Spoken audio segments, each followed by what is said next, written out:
अगर आप लोग भी ये सोचते हैं कि डायमंड कोयले से बनता है तो आप लोग शायद गलत हैं। चलो थोड़ा फैक्ट चेक कर लेते हैं।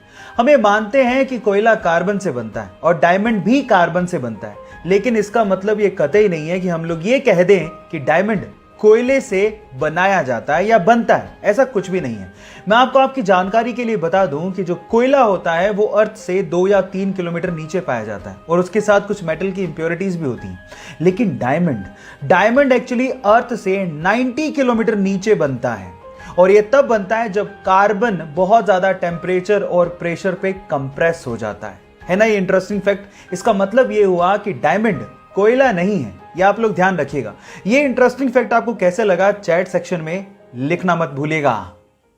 अगर आप लोग चश्मा लगाते हैं तो चश्मे से रिलेटेड 2 प्रॉब्लम्स के सॉल्यूशन बताने वाला हूं। नंबर 1, अगर आप चश्मे के साथ साथ मास्क भी पहनते हैं, जो कि आजकल पहनना जरूरी है, तो आपके चश्मे पर पक्का फोग आता होगा। इन दैट केस आप क्या करिए, साबुन लीजिए, गीला नहीं सूखा, और उस सूखे साबुन को थोड़ा सा अपने चश्मे के जो मिरर्स हैं, जो ग्लास हैं, उसके ऊपर लगा दीजिए और उसके बाद उसे सूखे कपड़े से साफ कर लीजिए। आपका ये जो फोग का प्रॉब्लम है वो ऑलमोस्ट गायब हो जाएगा। नंबर 2, अगर आपके चश्मे के ग्लासेस पर स्क्रैचेस हैं और ऑब्वियसली उससे बहुत ज्यादा विजन में प्रॉब्लम होती है, तो आपको क्या करना है, कोलगेट लेना है और उस कोलगेट को चश्मे पर थोड़ा सा लगाना है और उसके बाद आपको सूखे कपड़े से साफ कर लेना है। आपके स्क्रैचेस की भी प्रॉब्लम फटाफट से दूर हो जाएगी। ये 2 इंटरेस्टिंग लाइफ सेविंग चश्मा हैक्स आपको कैसे लगे चैट सेक्शन में लिखना मत भूलिएगा। गाइस चलिए मैं आपको आज मैथ्स के 2 इंटरेस्टिंग फैक्ट बताता हूं। फैक्ट नंबर 1, आपने मैथ्स में फ्रैक्शनल नंबर्स के बारे में तो सुना होगा, वही 1/2, 2/3, 3/4। तो मेरा सवाल ये है कि जो बाई है, ये जो हॉरिजॉन्टल लाइन है, इसे क्या बोलते हैं? आपने आज तक कभी नहीं सोचा होगा कि इस हॉरिजॉन्टल लाइन का भी कोई नाम है। डोंट वरी, मैं आपको बताता हूं। इसका नाम है विनकुलम। याद रखिएगा, विनकुलम। फैक्ट नंबर 2, 0 अकेला ऐसा नंबर है जो कि रोमन संख्या में रिप्रेजेंट नहीं किया जा सकता, है ना। Interesting fact. ये दोनों फैक्ट आपको जान के कैसा लगा चैट सेक्शन में लिखना मत भूलिएगा। इस व्हाट्सएप पे टेक्सटिंग कर करके हमें शॉर्ट फॉर्म को यूज करने की इतनी आदत हो गई है कि आजकल स्टूडेंट्स अपने कॉलेज और स्कूल के असाइनमेंट्स में भी शॉर्टकट्स यूज कर रहे हैं और जो लोग ऑफिसेज जाते हैं वो अपने ईमेल्स में भी शॉर्टकट्स यूज कर रहे हैं।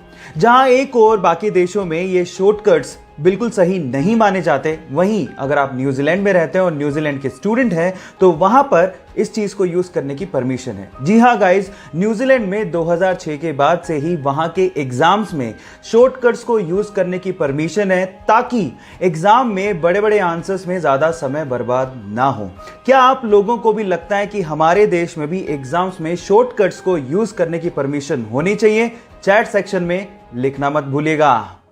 Albert Einstein, the great scientist, जब वो जिंदा थे ना तो उनके खिलाफ एक बुक छापी गई जिसका नाम था 100 ऑथर्स अगेंस्ट आइंस्टाइन। उसमें ऐसे 100 लेखकों की बातें लिखी हुई थी जो एल्बर्ट आइंस्टाइन को या तो गलत प्रूव करना चाहते थे या उसके काम को मानते ही नहीं थे। इस बुक पे रिएक्शन देते हुए पब्लिकली आइंस्टाइन ने सिर्फ एक लाइन बोली।